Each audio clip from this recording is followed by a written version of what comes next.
Hi, my name is Ray Adams, Chartered Financial Planner and founder of CashCalc. I'm delighted today to be recording a video especially for NextGen advisors and planners. You are the future of our profession, and I'm delighted that you've chosen to use CashCalc as part of your advice journey for your clients. And you've chosen some software which, in my opinion, is the best onboarding and engagement tool available to deal with clients. So I'm going to give you a little bit of a run through now about how you can use CashCalc to onboard your clients and really engage them in the initial process. And at the same time, they'll provide you lots of information which will make you more efficient, save you time, and hopefully drive down costs as well, because the client will have done quite a bit of the work for you ahead of the meeting. So let's have a look at it now. So as you can see, we're now on the home page. Top left-hand button, add a new client. Fairly simple. Let's add a brand new client rather than doing the drop down of import from your back office. We don't know the client's date of birth, so it's just going to let the system default to 1st of January 72. And as you can see, the option was to either add a button there, but I went for more options because I already know there's a male and female and what currency we're using. And because I've got the email address, I'm going to enter it at this point, and I'm going to enter the mobile phone at this point. But I could have done that at a different part of the journey. So having now entered the client into CashCalc, we then sit on the dashboard for the client. And right in the center, there's Invite to Client Portal. We're on into the Onboard and Manage section. Nice big pink button, Invite to Portal. Now the next screen, as you can see, the default is email via CashCalc, because we've pre-prepared an email for you. Or you can see there's an option to send myself by copying a link. So if you have a standard email you prefer to send with your own company font and colors, that's fine. But we'll show you now the standard email within CashCalc. And as you can see, it's got your logo on it anyway. It's a very simple message. It mentions the word secure 4 times to reassure your client this is bank level security. And you can just literally follow through, fairly simple. In this particular case, I'm going to show you an example that you could either send the client a base fact find, or you can go and gate some of the sections. If you know the client wants to talk about pensions or investments or just a mortgage, you can gate and say, well, I don't want all sections filled in. Entirely up to you, easily customizable. Also, if you want to then send your disclosure documents, and you can pre-save these into your system, so you haven't got to search a folder and attach them. They're always there ready. Or you can, if you want to, send a specific document and just click on the link to search your folders on your laptop or your PC. I'm also going to show you a quick example of how you can send the client a specific link if you want to. That could be a link to a digital signature, an external one. Could be a link to a Dropbox folder or something similar. I'm just showing you an example of just linking it to a website. But what you can see is that our system is already checking that you've typed the correct URL link, because it's saying it's a valid one, just in case you missed a dot between .co and .uk or something of that nature. And we don't want you to send a link to the client which is broken. So we're automatically checking that for you to make sure it works. And at the same time as sending the link, you could put a message in there as well. Now in this case, we're going to request that they do an anti-money laundering check. You can select one or both clients.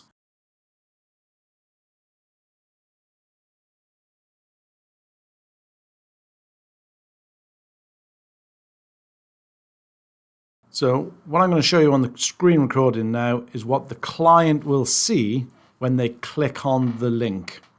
And the first thing they will see is your logo and inviting them into your portal with the client. And as you can see, this is where the client will enter their PIN, which they've just received via their mobile phone, which has been automatically generated by CashCalc. As soon as the client puts the PIN in, they're then invited on the next page to create their own password. So instead of us giving them a password and then letting them change it, right from the start, we allow them to just create a password of their choice. And again, it's only a small point, but for me, I get really annoyed when I type a password and the system just says unacceptable. So we're saying straight away, look, it needs to be 8 characters long, and these are the nuances we need within the password for it to be acceptable. And as the client puts one of those in there, for example, a capital letter, then that grays that section out. So the client knows that they've now created an acceptable password. And then the final one is the passwords both match. So what we're trying to do is we're trying to put ourselves in the position of your client and understand how frustrating it can be setting up lots of passwords. We're trying to make life easy for them. Because don't forget, this is you dealing with your client. So the client thinks you've done this to make life easy for them. Once the clients then put their PIN number in, created their password, they're then into their side of the portal where they will see what you've requested they do. So as we showed you earlier, you've put the disclosure documents available for the client. And the first thing there is the fee agreement and privacy notices that they can view and agree. In this particular case, we've added a welcome brochure as well, which covers all of that. And as you can see, there's the option to digitally accept this or decline it. Now, in this case, the client digitally accepted it. So the next thing the client can do is to do an anti-money laundering check. Now, I would suggest you actually tell the client to expect this ahead of the meeting rather than for them to think, what's all of this? So if you explain to them you're going to send them a digital link to do anti-money laundering checks. We don't do that within CashCalc, but we've partnered with a great company called Credas, and this is what your client would see going through anti-money laundering verification with Credas. Don't propose to take you all the way through that process because that's subject of a different video, but just to give you an idea of what the client will see. If you remember earlier, I also said you can share links with the client, and that's where the client would then be able to just click on your link directly to what you want them to see. And a really good example of that is linking them straight across to an attitude to risk questionnaire with your chosen provider. As you can see there, we're still on the client side of the portal, and you can see the client can then send you a document depending on what secure messages you've sent to them. For example, ask the client to send you a copy of their bank statement so you can confirm their sort code and account number or whatever document you've had. So there's none of this using snail mail. Literally, the client can just upload it directly to the portal and then you can view it. And if you need to keep a compliance copy of it, download it at your end to your secure server. So let's go and have a look at the fact find then. I'm not going to go into the entire fact find, but I'll just give you a few snippets just so you can show the dynamic, responsive design of the fact find. So let's just have a look at the address. Now, for me, my view is you should never ask yourself or the client to type a full address in. Nowadays, you should just put a postcode in and you should then do a postcode lookup. And that's exactly what we do. And we use an API and bring that postcode lookup in from Royal Mail. But of course, what we then do at the same time is that we simultaneously do another API with Land Registry to see when the person bought that property and therefore moved into it. And that's why you can see there that the date moved in has already been completed based on the API. What you'll see later on is that at the same time as doing that API with Land Registry about when they moved in, we also see what the acquisition cost was. So we can pre-complete an asset section where we add the house as an asset, when they acquired the asset, and what the acquisition cost was. We also do another API at the same time with our company, which acts similar to Zoopla, and it brings in its estimated current value in the same way that Zoopla would. And it only gives you an estimate based on the postcode, and if you've got 4 big houses next to 10 small houses in the same postcode, you could be skewed, but it gives a reasonably accurate estimate of what the property should be worth. And this is not just for residential houses. This could apply to anything in Land Registry, so buy-to-lets and commercial property. The next thing you can see, I'm going to just jump over to national insurance number. And the only reason I'm demonstrating NI number to you is that I'm a financial advisor, and probably I'm human as well, in that I try and do as little work as possible or as necessary in the circumstances. So if I don't think I need the national insurance number, you might not even ask it. But of course, you may need it at subsequent reviews in the future. And it's amazing. Because we're asking the client to fill in the fact find, if there's a box there, they'll fill it in. You generally get the national insurance completed for the client and their partner ahead of the meeting. And what you could see as they were filling that in, as a test, we deliberately ended the national insurance number with a G, and you can see the box has been surrounded with an orange color, just flagging that something's not right.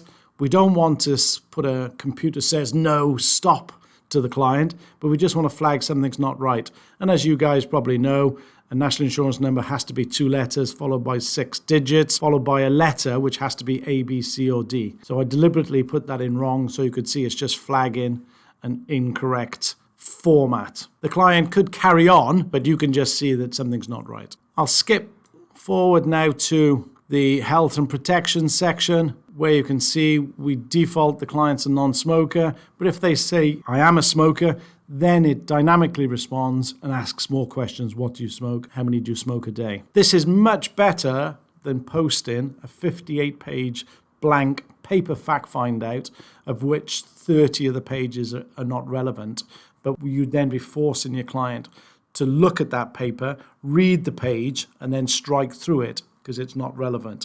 We're already dynamically responding and saying this is not relevant. What we want to do here, bearing in mind this is being done by your client, they're completing your fact find. What we want to do is not annoy the client, because I already said to you at the start of this talk on the fact find that I hate typing full addresses in. Modern day technology should be making life easier for me.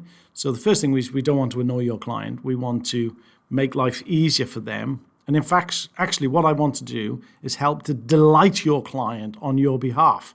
So as the client is working through the fact find, because things are pre-completed, ready for them, then they suddenly have a smile on their face thinking, wow, this is good.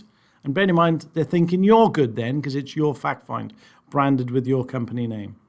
So what I'm going to do is I'm going to skip through to the end of the fact find now. Bear in mind, again, this is the client completing it. And as you can see, there's an option for the client to review it at the end and actually press a button saying send to advisor. And as you can see, the client can actually print a copy for themselves, and they can print a copy of the open banking snapshot if they've chosen to do the open banking link. And at the point they click send to advisor, an instantaneous, simultaneous notification will land in your inbox telling you your client has just completed their fact find. So if you're sat there working, it'll ping up that your client's completed it. And how cool is that feeling to sit there and think, wow, a client is doing some work whilst I'm working on something else. And when you look at it, that notification says the client has completed the fact find and is ready for review. And you can now go in and look at the hard facts that the client has completed. And you can then say, yes, let's save that to the system. And then you've got the option of doing whatever you want to do with that fact find. You can push it to one of the calculators, such as the cash flow tool. But for the moment, because I went to the trouble of demonstrating you national insurance number, why don't we just say, well, let's do a letter of authority? Because again, as an advisor, I think letters of authority in the UK financial services industry is broken. And I'm just trying to make that a little bit better for you. If we've already got the client's name, address, date of birth, national insurance number, and we know your details, your company name, your company FCA number, etc., why don't we do, for a better word, a mail merge and produce a blank or pre-completed letter of authority with your details, client's details, and the pension or investment on there. And this is just showing you on screen how easy it is to generate one of those letters of authority, pre-completed, ready with your client's data. And all you need to do then with that letter of authority, if the client is already coming in to see you, just print off a copy and they can wet sign it. If actually the client is not planning on coming in, you can just save that PDF document to your secure server and then do a document exchange through the portal and just send the document via your portal to the client and put a little note on there saying, please, can you print this off, wet sign it, and actually save it back to the client side of the portal. And as I said to you earlier, I think letters of authority in the UK are broken at the moment. We need lots of providers on board, and there's 68 providers out there at last count. It's a mammoth task getting them all on board. So in the short term, there's an outsourced paraplanner around the country, and she's put together an LOA document which tells you what all of those 68 providers require, whether they're happy for DocuSign, whether they're happy for something to have been wet signed and then scanned, or whether they need you to fax a copy in. And there are 2 providers that still require a fax. So you can just click on the link. I've put a link directly to Debbie's website on here. I think it's a great resource for you guys. And you can actually have a look. If, for example, if it's an Aviva pension, you can quickly look and see what Aviva's requirements are. And if they accept a scanned copy of a wet signature, it'll show you that, and it'll even tell you where you can email that letter of authority in. So you could get to the stage where we've not quite cracked LOAs, but you've got the client completed their end, you've generated a fact find, you've exchanged it in document exchange, the client has printed it their end and signed it, uploaded it back, you've emailed it to Aviva, and you've got authority to get information on that client's policy. It's not perfect, but we're trying to make the current situation as best we can. So once you've checked the fact find and you're happy with it, you've applied your advisor common sense, and you can see they haven't done some simple mistakes such as put in 50 grand a month as their earnings rather than 50 grand a year. You can then save that, and you can push that to one of your calculators or the cash flow if you want to. And that, in a nutshell, guys, is how to digitally engage with your client, digitally onboard them, get the client to do most of the work. You then cast your professional eye over them, and then you can start doing your analysis or planning with the client. Hope you found that useful, but if you do still have some questions, which I'm sure you don't because you're the future of our profession, but if you do have some questions, just contact the NextGen team or give our customer service team an email or a ring, and we'll be delighted to help you. Anyway, thanks very much for your support, guys. Good luck with business.